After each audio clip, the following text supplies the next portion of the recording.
কেউ কেউ বলেন যে মিষ্টির প্রতিও স্বামীজির একটা প্রেম ছিল। ইনফ্যাক্ট তার দক্ষিণেশ্বরে যাওয়াও নাকি রসগোল্লার আশায়। তিনি নাকি বলেছিলেন যে যদি আমাকে রসগোল্লা সে না খাওয়াতে পারে তাহলে আমি তার কান মল দেবো। মানে সে মানে হচ্ছে শ্রী শ্রী পরমহংস রামকৃষ্ণ। তো স্বামীজি কিন্তু নিরামিষ খাবার খুব একটা পছন্দ করতেন না সাজ, এবং সন্ন্যাসী হয়েও সারা জীবন মাংস খাবার পক্ষেই লড়াই করে গেছেন। খাবারের ব্যাপারে ছুঁতমার্ককে এক কথায় ঘৃণাই করতেন। বলতেন যে নিরামিষ খাবারের সঙ্গে ধর্মের জড়াজড়ি এই ব্যাপারটা আমার মোটেও ভালো লাগে না।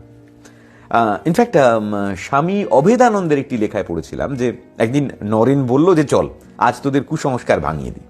তো সন্ধেবেলায় কাশীপুর বাগান থেকে পায়ে হেঁটে আমরা নরেনের সঙ্গে বেডন স্ট্রিটে, এখন যেখানে মিনার্ভা থিয়েটার, তার কাছে পিরুর দোকানে গিয়ে পৌঁছলাম। তো নরেন ফাউলকারি অর্ডার দিল। রাতে কাশীপুরে ফিরে আসার পর ঠাকুর জিজ্ঞেস করলেন কোথায় গেছিলি রে? তো আমরা বললাম যে কলকাতার বিডন স্ট্রিটে পিরুর দোকানে। তো ঠাকুর জানতে চাইলেন কি খেলি? তা আমরা বললাম মুরগির ডালনা। ঠাকুর হেসে বললেন বেশ করেছিস। আসলে স্বামীজি বলতেন যে ঈশ্বর কি তোমাদের মতো আহাম্মক, হ্যাঁ, যে তিনি ফুলের গায়ে এতই মুচ্ছ যান যে এক টুকরো মাংসে তার দয়া নদীতে চড়া পড়ে যাবে। আর এই মানুষটির খাবারের প্রতি প্রেম কিন্তু ছোটবেলা থেকে। ভাবুন সেই কোন ছেলেবেলায় বন্ধুরা মিলে গড়ে তুলেছিলেন একটা ক্লাব, যে ক্লাবের নাম ছিল গ্রিডি ক্লাব, মানে পেটুক সংঘ। এবং সেখানে নানা রকম এক্সপেরিমেন্টাল রান্না হতো। হাঁসের ডিম ফেটিয়ে চালে মাখিয়ে সেই চাল কড়াইশুঁটি আর আলু দিয়ে তৈরি হতো ফার্স্ট ক্লাস ভুনি খিচুড়ি।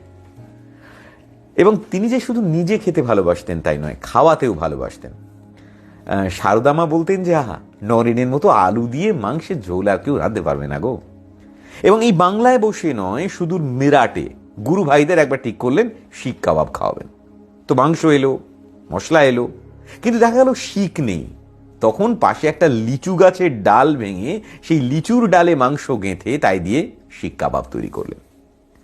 খোঁজ করলে জানা যায় যে তিনি এগুলো শিখেছিলেন তার বাবার এক মুসলিম বাবরচি ছিলেন বাড়িতে, তার কাছ থেকে এই কাবাব এবং মাংসের রকমারি পদ।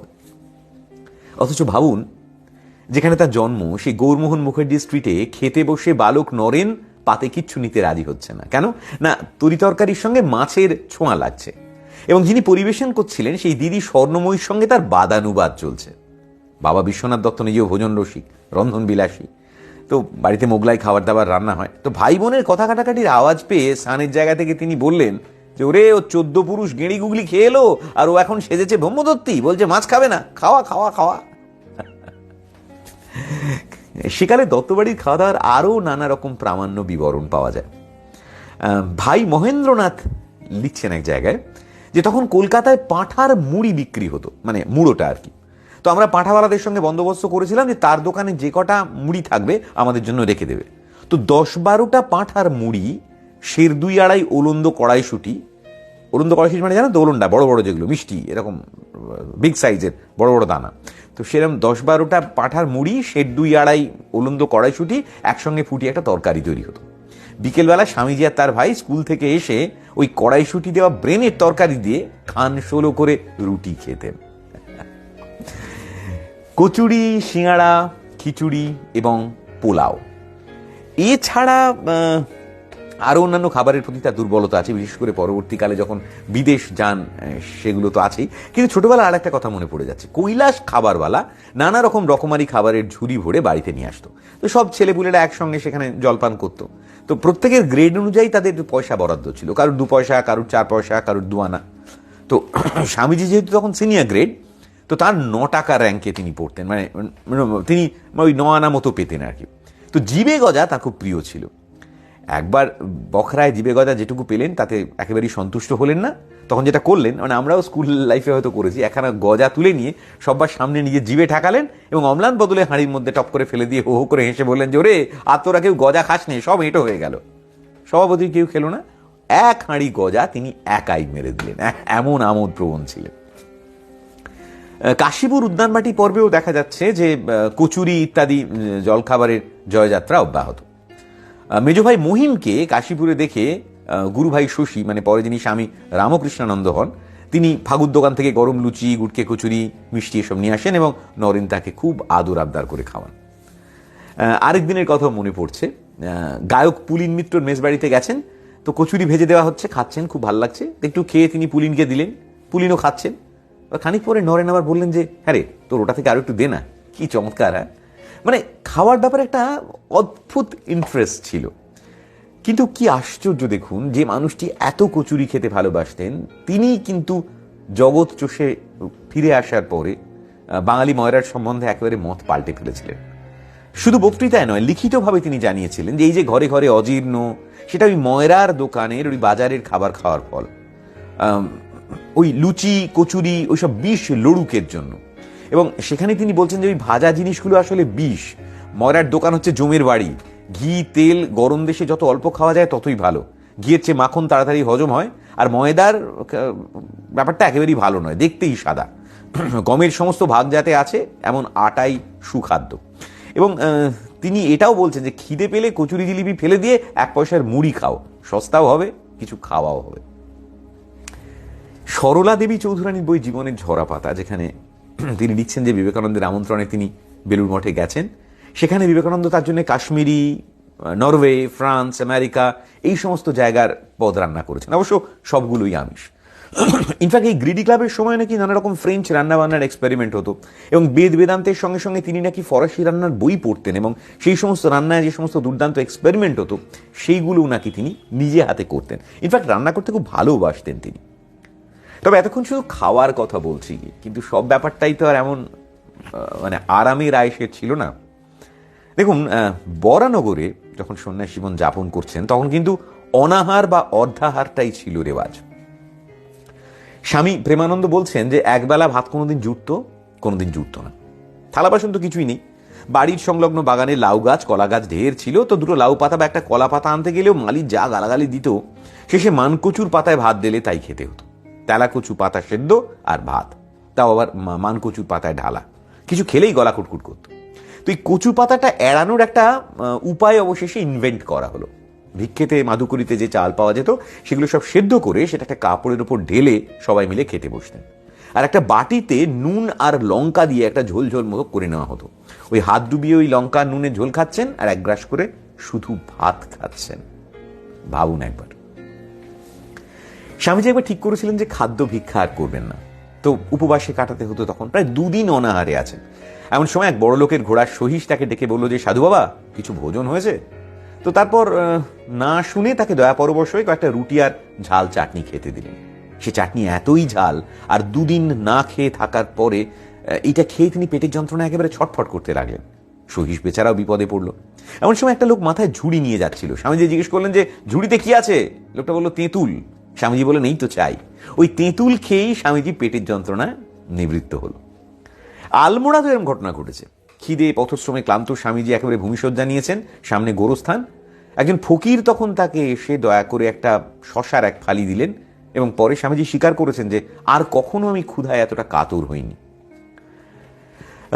যখন তিনি বিদেশে থাকেন তখন তার নানা চিঠি থেকে অনেক বর্ণনা পাওয়া যায়। সেরকমই লন্ডনে বসে সেখান থেকে চিঠি লিখছেন। শারদানন্দ স্বদেশ থেকে নানা রকম মশলা নিয়ে গেছেন। সেন্ট জর্জেস রোড থেকে মেরিকে নানা রকম মুখরোচক কারি তৈরির বর্ণনা দিচ্ছেন। আর সেই কারিতে কি না দিচ্ছেন, জাফরান, ল্যাভেন্ডার, জৈত্রী, জায়ফল, কাবাব চিনি, দারচিনি, লবঙ্গ, ছোট এলাচ, ক্রিম, লেবুর রস, পেঁয়াজ, কিশমিশ, আমন্ড, লঙ্কা, চাল, সবকিছু। এবং তাতেও তার মন ভরছে না, বলছেন যে অ্যাসাফোটিডাটা নেই তাই স্বাদ হলো না। অ্যাসাফোটিডা মানে হচ্ছে হিং, ভাবুন। এবং তারপর জানা যায় যে সেই রান্নাটা কি এমন হয়েছিল যে তিনি নিজেও সেই রান্না খেতে পারেননি, কিন্তু সেটা খুব প্রাইমারি স্টেজে। পরবর্তীকালে কিন্তু দুর্দান্ত রান্না করতেন তিনি, এমনটাই শোনা যায়। নিউ ইয়র্ক থেকে চিঠি লিখছেন মিসেস ওলি বুলকে যে মিস হ্যামলিন দয়া করে আমাকে একটা গ্যাস স্টোভ পাঠিয়েছেন, বেডরুমেই রাঁধতে হবে, বাড়ির নিচে একটা সার্বজনীন রান্নাঘর আছে, তো কৃপানন্দ আর আমি মিলে কিছু ডাল আর বার্লি ফুটিয়ে নিচ্ছি। মানে এভাবেই এতদিন সন্ন্যাস জীবন কাটিয়েছি, এবার একটু ভালো করে রান্না বান্না করবো। কলকাতায় গুরু ভাইদের কাছে লিখছেন যে কলাইয়ের ডাল কি, এখানে কোনো ডালই নেই, এরা জানেই না। একরকম শাক আছে স্পিনাচ, যেটা রাঁধতে অনেকটা আমাদের নোটে শাকের মতো লাগে, আর যেগুলোকে ওরা অ্যাসপারাগাস বলে, সেটা যেন ঠিক আমাদের দেশের কচি ডেঙ্গোর ডাঁটা। তবে গোপালের মায়ের চচ্চড়ি এখানে নেই বাবা। পরে লিখছেন যে ইলিশ মাছ এখানে অপর্যাপ্ত, ভরপেট খাও, সব হজম। নেবু, আপেল, বাদাম, কিশমিশ, আঙুর এইসব ক্যালিফোর্নিয়া থেকে আসে। আনারস, আম, লিচু এইসব কিন্তু এখানে নেই। কলকাতায় গুরু ভ্রাতাকে বলছেন যে যোগেন ভাইয়া, অড়দ ডাল, মুগের ডাল, আমসত্ত্ব, আমশি, আমতেল, আমের মুরব্বা, বড়ি, মশলা সব এখানে পাঠিয়ে দিও, তবে হ্যাঁ ভাজা মুগ ডাল পাঠিও না, কারণ ভাজা মুগ ডাল বেশি দিন থাকলে সেটা খারাপ হয়ে যায়, তোমাদের চেষ্টাটা টেন্সে জলে যাবে, তাই ওই ব্যাপারটা না পাঠিয়ে কাঁচা মুগ ডাল পাঠিও। এইবার একটা বিশেষ প্রসঙ্গে আসো। আমার অবশ্য এই জায়গাটায় আমার সঙ্গে স্বামীজির কোনো মিল নেই, সেটা যারা আমাকে চেনেন তারা জানেন। স্বামীজি ঝাল বৃত্তান্ত, তীব্র ঝাল খেতে পছন্দ করতেন। নিজে বলতেন যে লঙ্কা হলো তার বন্ধু ও মিত্র। এবং মাননীয় শঙ্কর লিখেছেন যে বিবেকানন্দের হাত ধরেই সম্ভবত বিলেত লঙ্কা খেতে শিখল। তো একবার লন্ডনে কাঁচা লঙ্কা খাওয়ার স্বাদ হলো স্বামীজির, তো খুঁজতে খুঁজতে অনেক খোঁজার পর কৃষ্ণ মেনন 3টে কাঁচা লঙ্কা হোয়াইটলি থেকে সংগ্রহ করলেন। দাম মানে চোখ ছানা বড়া করে দেওয়ার মতো, 3 শিলিং দাম। ঝাল নেই, তবে গন্ধ আছে। তো ব্রেকফাস্টে বসে লঙ্কাপ্রেমী স্বামীজি একের পর এক সব কটা লঙ্কা খেয়ে ফেললেন। শিকাগো বক্তৃতার সময় এক দয়াময়ী রাষ্ট্রই ছিলেন বিবেকানন্দ, তার নাতনি বহু বছর পরে স্মৃতিকথায় জানিয়েছেন যে দিদিমা ট্যাবাস্কো সস দিয়ে স্যালাড ড্রেসিং করতেন, প্রচন্ড ঝাল এই ট্যাবাস্কো সস। তো সেইটা স্বামীজির হাতে দিতেই তিনি কয়েক ফোঁটা নেওয়ার বদলে হুড়ুর করে খাবারে ট্যাবাস্কো সস ছড়াতে লাগলেন। দিদিমা বললেন, আরে করো না করো না, ওটা ভীষণ ঝাল। কিন্তু কি কার কথা শুনে স্বামীজি এমনভাবে খাচ্ছেন যেন মনে হচ্ছে একেবারে দেবভোগ্য মিষ্টি খাচ্ছেন। তো এটা দেখার পরে দিদিমা পুরো সসের শিশিটাই স্বামীজির পাশে রেখে দিতেন। খিচুড়ি অথবা পোলাওতেও ঝাল কম হবে এমন কোনো উপায় ছিল না। এটা স্বামীজির পরিব্রাজক জীবন থেকেই দেখতে পাওয়া যায়। ঋষিকেশে স্বামীজির একবার কঠিন অসুখ হয়েছে, তো একটু সুস্থ হয়ে উঠে খেতে চাইলেন স্বামীজি। নিবিড় জঙ্গল, চাল ডাল জোগাড় করা কঠিন। তো প্রিয় গুরুভাই রাখাল একডালা মিছরি সেবার খিচুড়িতে দেয়। ঝালখোর স্বামীজি খিচুড়ির আস্বাদ মোটেই ভাল লাগলো না, আর খিচুড়ির মধ্যে একটা লম্বা সুতো খুঁজে পেলেন। তখনকার দিনে মিছরির মধ্যে একটা সুতো থাকতো। তো এই সুতোটা পেয়েই স্বামীজির প্রশ্ন যে খিচুড়িতে সুতো কেন? তো সবাই বললো একডালা মিষ্টি দিয়েছে রাখাল। মহাবিরক্ত স্বামীজি সঙ্গে সঙ্গে পাকড়াও করলেন গুরু ভাইকে, বললেন, শালা রাখাল, এটা তোর কাজ? হ্যাঁ, তুই খিচুড়িতে মিষ্টি দিয়েছিস? শালা, খিচুড়িতে কখনো মিষ্টি দেয়? তোর কোনো আক্কেল নেই রে। অনেকে বলে যে লঙ্কা দেখলেই নাকি স্বামীজির ব্রেক ফেল করত। পরিব্রাজক জীবনে তিনি একবার লঙ্কা খাওয়ার কম্পিটিশনে নেমে পড়েছিলেন। গোবিন্দ বসুর বাড়িতে খেতে বসেছেন, বাড়িতে একজন অতিথি এসেছেন, সাধু অমূল্য। তো স্বামীজিকে দেখিয়ে মনের আনন্দে তিনি একটা শুকনো লঙ্কা খেলেন। চ্যালেঞ্জ নিলেন স্বামীজি, তিনি সঙ্গে সঙ্গে 2টো লঙ্কা খেলেন। অমূল্য 3টে খেলেন, স্বামীজি 4টে খেলেন। এইভাবে কম্পিটিশন বেড়েই চললো। শেষ পর্যন্ত সাধু অমূল্যকে অবশ্য এই লঙ্কা খাওয়ার ব্যাপারে স্বামীজির কাছে পরাজয় মানতে হলো।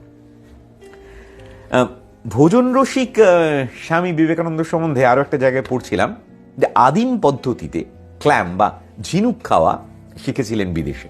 ইনফ্যাক্ট গরম ঝিনুক থেকে আঙুল দিয়ে মাংস বার করে নিতে স্পেশাল ট্রেনিং এর দরকার হয়। তো গেঁড়ি গুগলি দেশ থেকে আমেরিকা গিয়ে সেসব শিখে নিতে স্বামীজির একটুও সময় লাগেনি।